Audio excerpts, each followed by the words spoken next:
இயேசு கிறிஸ்துவில் பிரியமான சகோதர சகோதரிகளே, ஆண்டின் பொது காலம் 2வது ஞாயிறை இன்று நாம் கொண்டாடுகிறோம்.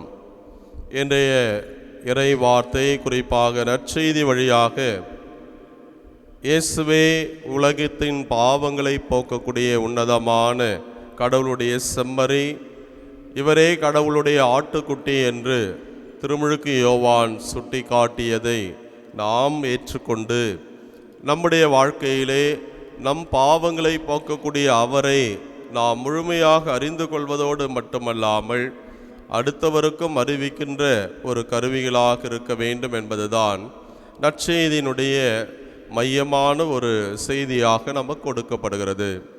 அன்பார்ந்த சகோதர சகோதரிகளே, ஒரு சிறந்த மறையுரையாளர் சார்லஸ் ஸ்பர்ஜன் என்ற அந்த மனிதர் ஒரு முறை அவரை லண்டனிலே கிறிஸ்டல் என்ற அந்த அரண்மனையில் நற்செய்தி அறிவிப்பதற்காக அழைத்திருந்தார்கள். அப்பொழுதெல்லாம் இதுபோல ஒளிபெருக்கி இல்லாத ஒரு கால சூழல்.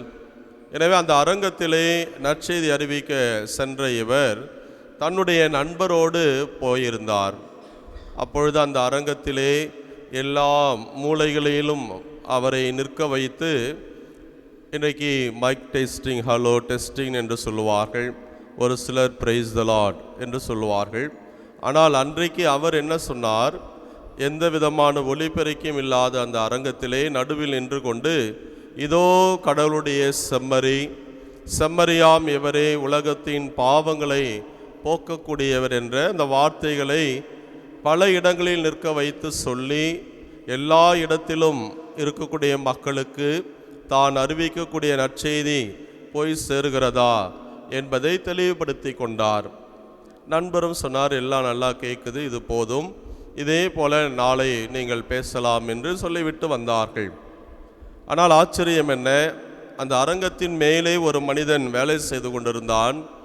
அவன் இந்த வார்த்தைகளை மீண்டும் மீண்டும் கேட்டபொழுது, இதோ கடவுளுடைய செம்மறி, இவரே உலகத்தின் பாவங்களை போக்கக்கூடியவர், அப்படி என்றால் என்னுடைய பாவத்தையும் இவர் போக்கக்கூடியவராக இருக்கிறார் என்று சொல்லி அன்றிலிருந்து இயேசுவை ஏற்றுக்கொள்ளக்கூடிய மனிதராக அவர் மாறினார் என்று சொல்லப்படுகிறது.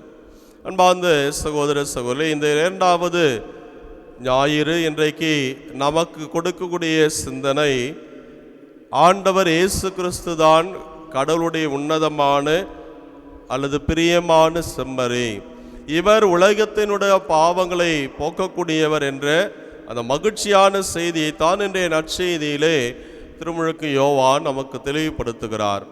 அன்பார்ந்த சகோதர சகோதரிகளே, விடுதலை பயண நூலில் நாம் வாசிக்கிற பொழுதும் சரி, லேவியர் ஆகமத்தை எடுத்து வாசிக்கிற பொழுது எப்படியெல்லாம் ஆண்டுக்கு ஒரு முறை அந்த பாஸ்கா செம்மறியை பலியிட்டார்கள் என்பதை அந்த இறைவார்த்தை நமக்கு தெளிவாக சொல்கிறது.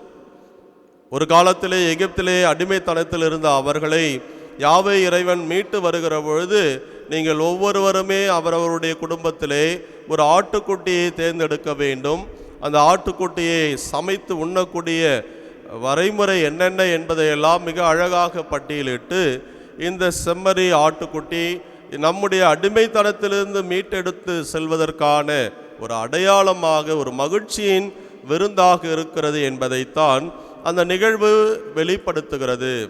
இன்றைய நற்செய்தியிலே இதோ கடவுளுடைய செம்மறி என்று திருமுழுக்கு யோவான் சொல்லுகிறார் என்றால், அவர்கள் அடிமைத்தனத்திலிருந்து விடுதலை பெற்றார்கள். நீங்களும் நானும் நம்முடைய பாவ வாழ்க்கையிலிருந்து விடுதலை பெற்று பரிசுத்தமான ஒரு வாழ்வுக்கு நம்மை அழைத்து செல்லக்கூடிய அந்த செம்மறி இவர்தான் என்பதை திருமுழுக்கு யோவான் ஆண்டவர் இயேசுவை பார்த்து சுட்டி காட்டுகிறார். அது மட்டுமல்ல, ஆண்டுக்கு ஒரு முறை தலைமை குரு தன்னுடைய பாவத்திற்கு பரிகாரமாகவும் உலக மக்களுடைய பாவத்திற்கு, இஸ்ராயல் மக்களுடைய பாவத்துக்கு பரிகாரமாகவும் மற்றொரு செம்மறி ஆட்டை அவர் ஒப்பு கொடுப்பார். அந்த செம்மறி ஆட்டினுடைய இரத்தத்தை தன் மீதும் மக்கள் மீதும் தெளிக்கிற பொழுது இவர்களெல்லாம் தூய்மைப்படுத்தப்படுவார்கள் என்பது ஒரு அடையாளமாக கொண்டாடப்பட்ட அந்த நிகழ்வு. எனவே இந்த செம்மறி இவர் உலக மக்களுடைய பாவங்களையெல்லாம் போக்கக்கூடியவர் என்பதைத்தான் மீண்டும் மீண்டுமாக திருமுழுக்கு யோவான் சொல்கிறார். அன்பார்ந்தவர்களே, 2 விதத்தில் அவர் உலகத்தின் பாவங்களை மீட்டார் என்பதை சொல்கிறோம். ஆங்கிலத்திலே டேக் அவே டேக் அப் என்று சொல்வார்கள். ஒன்று நம்மிடமிருந்து முழுமையாக நீக்குவது, மற்றொன்று தன்மேல் சுமந்து கொள்வது. எப்படி மற்றொரு ஆடு ஸ்கேப் கோட் என்று சொல்வார்கள். எல்லாருடைய பாவங்களையும் அந்த ஆட்டின் தலை மீது கை வைத்து இறக்கி வைத்த பிற்பாடு பாவங்களை சுமந்து கொண்ட அந்த ஆடு பாலைவனத்தில் விரட்டி விடப்படும். அதுபோல உலக மக்களுடைய எல்லா பாவங்களையும் தன்மேல் சுமந்து கொண்டு அங்கே தன்னை பலியாக்கிய இயேசுவை தான் இன்றைய நற்செய்தி தெளிவுபடுத்துகிறது என்பதை நாம் உள்வாங்கிக் கொண்டு இத்தகைய உன்னதமான அந்த இறைவனினுடைய பிள்ளைகளாக நாம் ஒவ்வொரு நாளும் வாழ்வதற்கு முயற்சி எடுக்க வேண்டும். ஏனென்றால் அதனுடைய தொடர்ச்சியாக அல்லது நீட்சியாக உலக மக்களுடைய பாவங்களை மட்டும் போக்கக்கூடியவர் அல்ல, வாழ்வு கொடுப்பவராகவும் இருக்கிறார்.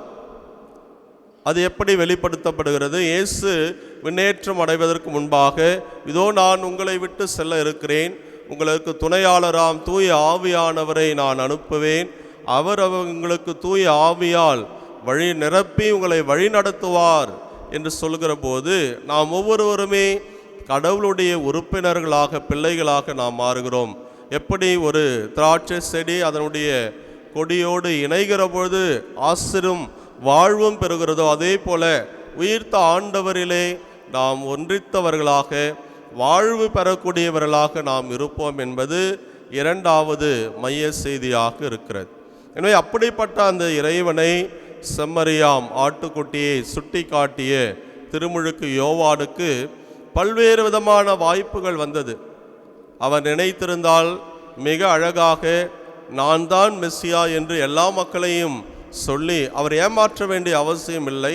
ஏனென்றால் நீர்தான் மெஸ்ஸியாவா என்று மக்கள் எல்லாரும் கேட்ட பொழுது ஆம் என்ற ஒரு வார்த்தையை சொல்லியிருந்தால் அவருக்கு எல்லா பெயரும் புகழும் கிடைத்திருக்கும். ஆனால் அவர் தான் யார் என்பதை தெளிவாக உணர்ந்து தன்னுடைய பணி என்பதை உணர்ந்து கொண்டு ஆண்டவரை சுட்டி காட்டினார்.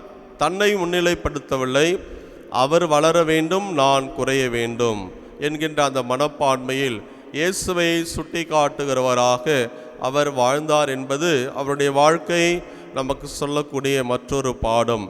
இன்றைக்கு யார் யாரோ செய்த பணிகளுக்கெல்லாம் நான் தான் காரணம் என்று மார்தட்டி சொல்லக்கூடிய நாம் எல்லா சூழ்நிலையிலும் எல்லா இடத்திலும் ஆண்டவரை முன்னிலைப்படுத்தி அவரை சுட்டி காட்டுகிற சுட்டு விரலாக நாம் இருக்க வேண்டுமே ஒழிய, நாம் எல்லாருமே அந்த இறைவனுடைய கருவிகள் என்பதை சொல்ல வேண்டுமே ஒழிய இறைவனை தாண்டி நம்மை முன்னிலைப்படுத்தக்கூடாது என்பதை நாம் உணர்ந்து கொள்ள வேண்டும்.